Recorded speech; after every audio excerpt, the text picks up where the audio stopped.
Originally, I was only planning on doing 2 of these wishlist videos for Axis Football this year, one for the on-field gameplay and one for the franchise mode. I tried to avoid talking about bug fixes in these videos because I wanted to focus more on core design issues and mechanical improvements. Bugs and glitches come and go from year to year. Each iteration of Axis Football has had bugs that were unique to that year's release. For example, past versions of Axis Football have had glitches varying from safeties not staying behind receiver routes, refs not enforcing a penalty on kickoffs that go out of bounds, coach win-loss records not being tallied correctly after playing a game, the defensive play call screen not showing the opponent personnel packages. Thankfully, all of these have been fixed, and none of these issues are still present in Axis Football 21.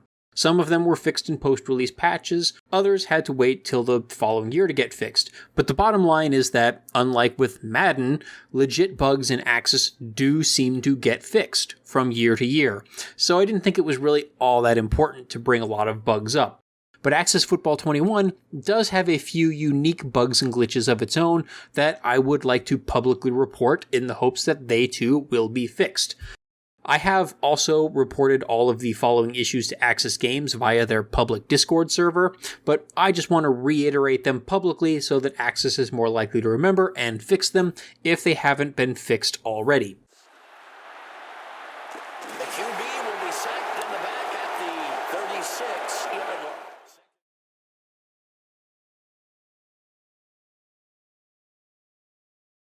Okay, so this first one isn't actually a bug, and I'm also going to use this last third wish list to go over some other miscellaneous wishlist items that didn't make it into the previous 2 videos. So this first one is something that I forgot to mention in that first wishlist video about gameplay, which is that the overtime rules, in my opinion, should allow for a game to end in a tie. For years, Axis has had nonsensical overtime rules in which a minute is added to the game clock repeatedly until one of those minutes expires in which one team is winning. There was no coin toss, no kickoff, no sudden death.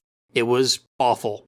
Thankfully, Axis Football 21 introduced NFL-inspired hybrid sudden death overtime rules.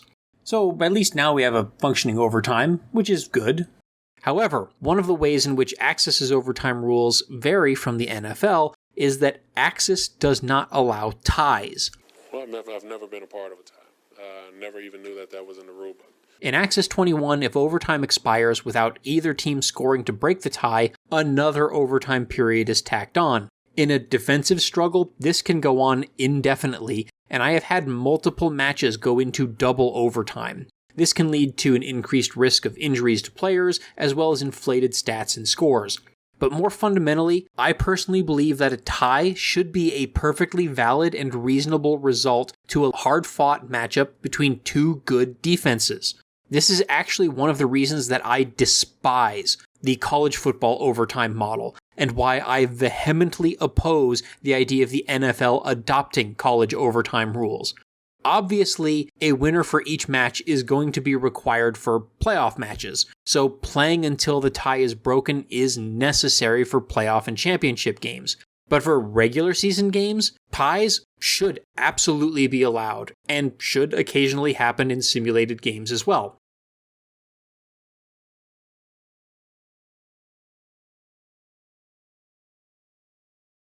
And now I can move on to some of the actual bugs. In the first couple months of play with Axis 21, I noticed a frustrating proliferation of CPU receivers running themselves out of position to catch wide open passes to the sidelines or the flats. Just before the ball would get to the receiver, that receiver would take a step or 2 forward towards the line of scrimmage, and the pass would then sail over his head and out of bounds. This would lead to many incompletions in situations in which the CPU could have gained yardage or made first downs, and would result in much less competitive games. I haven't been seeing this as often in more recent play sessions, so maybe Axis has already fixed it or tweaked it in some ways to make it less common, but it does still happen from time to time. Maybe they just forgot to list it in their patch notes, or maybe I just missed it in the patch notes. It's also possible that this issue is associated with the difficulty level. I recently raised the defensive difficulty from Pro to All Pro in my games, and so maybe it's coincidence, or maybe programming receivers to deliberately miss wide open passes is one of the ways that Axis tries to make the lower difficulty levels easier.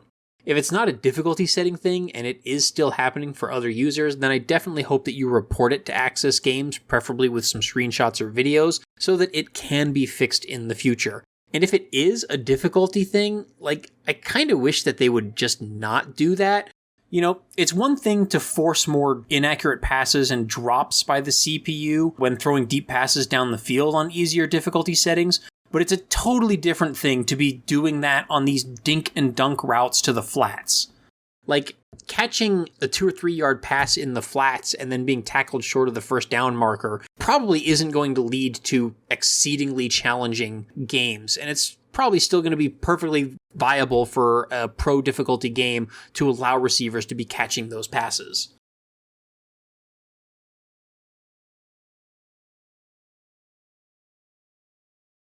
Perhaps the most frustrating bug that I've encountered in Axis Football 21 is one in which my CPU-controlled deep safeties will dive just as the CPU wide receiver makes a catch, leaving the CPU receiver free to score a walk-in touchdown. I'm not sure if my safeties are trying to make a tackle, but just triggering the animation early before the receiver has made the catch and then missing the tackle, or if they're trying to get some kind of diving interception or deflection animation. But in either case, the safeties are completely whiffing and giving up bullshit touchdowns, and it harkens back to the old days of Axis Football 18 and 19, in which I felt I had to babysit my safeties every play in order to make up for their complete incompetence in deep zone play. I only remember seeing this happen when one of my team's safeties is being controlled by the CPU. It doesn't happen when I'm user controlling the safety, nor have I ever seen it happen with the CPU team's safeties. But then again, I don't throw too many deep passes down the field unless my receiver is wide open. So it's entirely possible that this does happen to CPU safeties as well, but I just haven't seen it yet. Again, if this is something that has to do with difficulty settings, please stop. It really is a cheap way to artificially inflate the difficulty of the game. I'd much rather see the CPU moving the ball on those short and intermediate passes to the flats that they keep missing in the previous wishlist item, rather than seeing my safeties just completely giving up these deep throws left and right.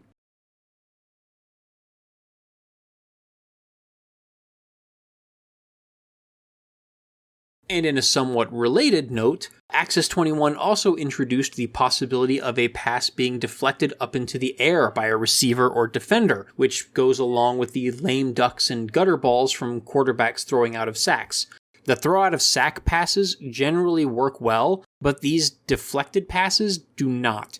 Deflected passes in Axis 21 will pop way up into the air, but there doesn't seem to be any way to catch it off of the deflection. In some cases, the ball sails halfway across the field, but even when its deflected trajectory is a bit more realistic, there is still no cursor pointing to where it's going to land, and none of the CPU-controlled players on either offense or defense, or either user or CPU teams, make any effort to go after the ball in the air. They seem to know that the ball is still in the air because they will all look up at it and put their arms out as if they're going to try to catch it, but they just stand at the original spot where the pass was supposed to land instead of going after its deflected destination. So I'd like to see this fixed so that deflected passes have much more believable trajectories, and so that the deflected pass is actually catchable, and also, finally, so that these CPU-controlled players will actually have some logic to go and try to make that catch.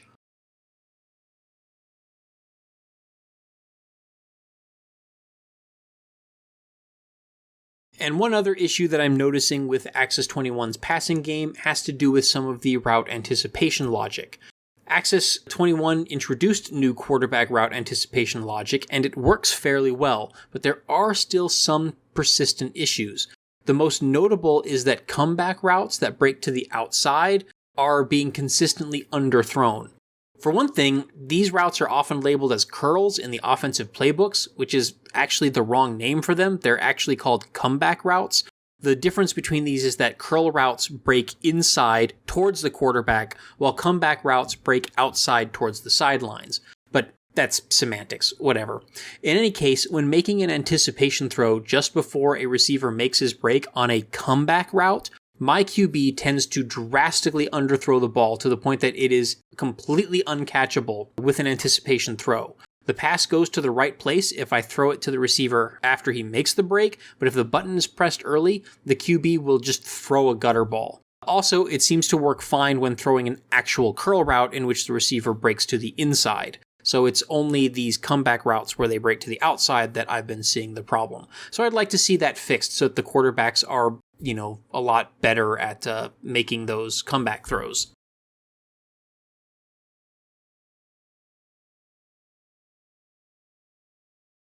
And now we'll move on to the running game. Another issue that I'm seeing is that I'm consistently running into a problem in which handoff animations are not happening for runs out of the pistol formation. The ball seems to just teleport straight to the running back as if it were a direct snap, which just goes completely through the quarterback's body. The defense also seems to react immediately to the run, and the whole defense will crash in and stuff the run in the backfield. This makes running out of the pistol formation exceedingly and unfairly difficult. It doesn't happen on every play from the pistol formation. Sometimes it works, sometimes it doesn't, and I'm not even sure if I've really seen a consistent pattern on which plays are broken and which ones aren't.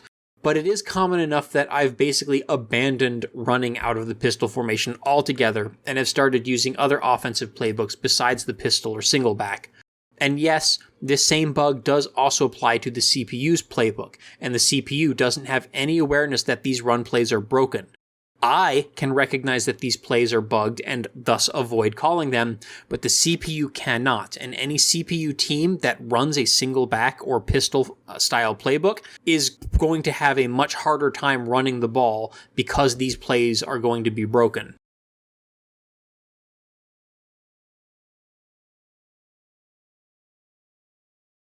Axis Games is always making improvements to CPU clock management logic, but I feel like it's never been quite right.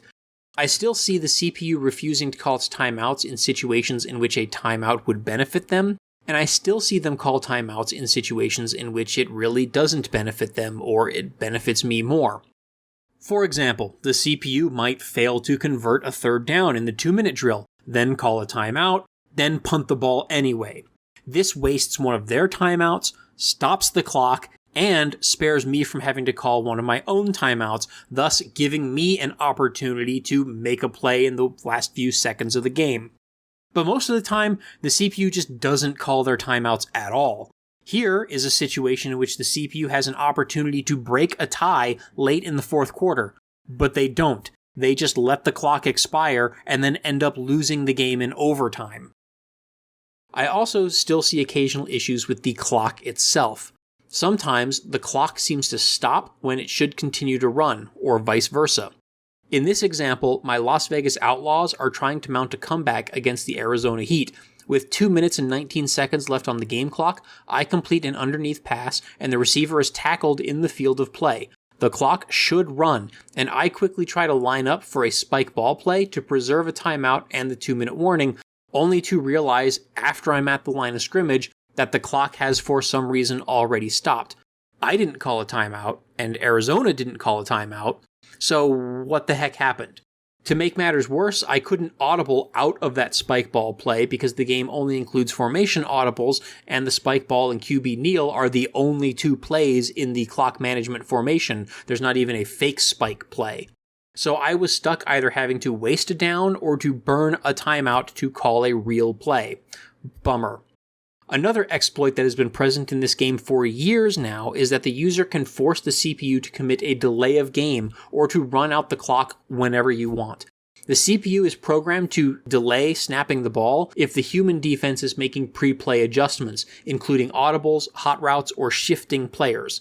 This means that the user can force the CPU to stand at the line of scrimmage indefinitely by simply shifting your D-line, linebackers, or DBs back and forth repeatedly. Now, I want to say that I like the fact that the CPU gives the user this little bit of extra leeway, especially considering that there's no practice mode in which to learn what all the pre-play adjustments do and get the muscle memory for actually using them. This leeway from the CPU allows the user to learn and practice these mechanics, and it gives the user a way to force the CPU to run a little bit of extra time off the game clock, which helps make 15-minute quarters much more viable. So I still would like for Axis games to have the CPU give the user this little bit of buffer time, but the CPU should know better than to let the clock run out and take a delay of game penalty. Even if the user is still adjusting the defense, the CPU should at least snap the ball when the play clock gets down to like 1 or 2 seconds. And in hurry-up situations, the CPU should probably be a little bit more aggressive about only giving minimal buffer period for the user to make defensive adjustments and snapping the ball sooner in order to preserve clock. The fact that this is actually kind of an exploit in the game makes me think that maybe Axis should probably put an option in the settings to enable or disable this feature, so that if you actually do think that it's a legit exploit and players shouldn't be able to do it, then you can disable it and the CPU will just snap the ball while you're in the middle of making defensive adjustments.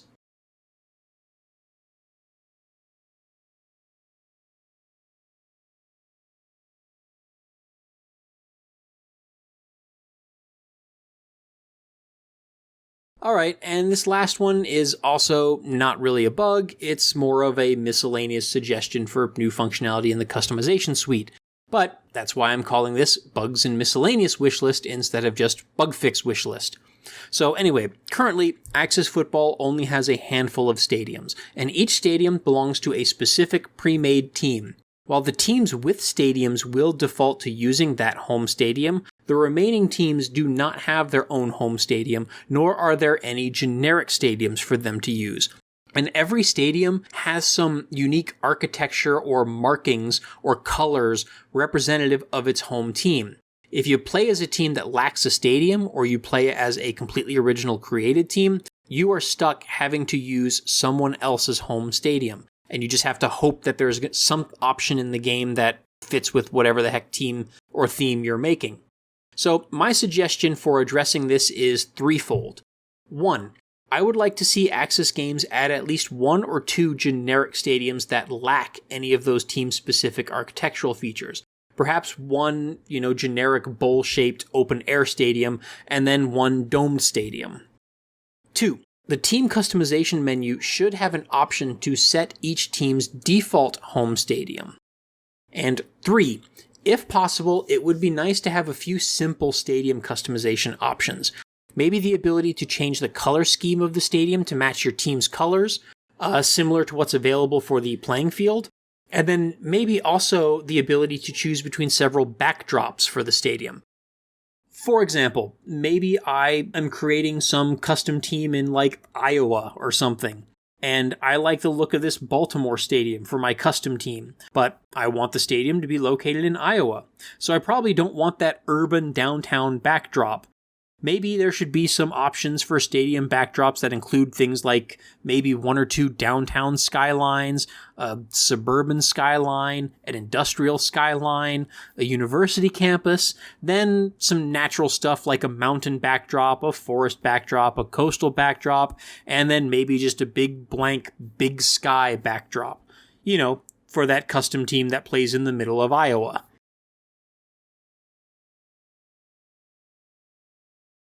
Well, I didn't quite get up to 10 items like I did in the previous 2 lists, but oh well, this is what I've got. These past 3 wishlist videos have added up to the length of a feature-length movie, so obviously I can't expect all this stuff to get done in just 1 year, at least not by a team this small. But I hope to see at least some of it in time for Axis Football 22, and maybe the rest of it for Axis Football 23. Or, I don't know, maybe Axis Games has even better ideas for the future of the game. Or maybe you have better ideas, so be sure to leave your own wishlist items in the comments below. In the meantime, be sure to like, share, and subscribe in addition to leaving your wishlist items in the comments.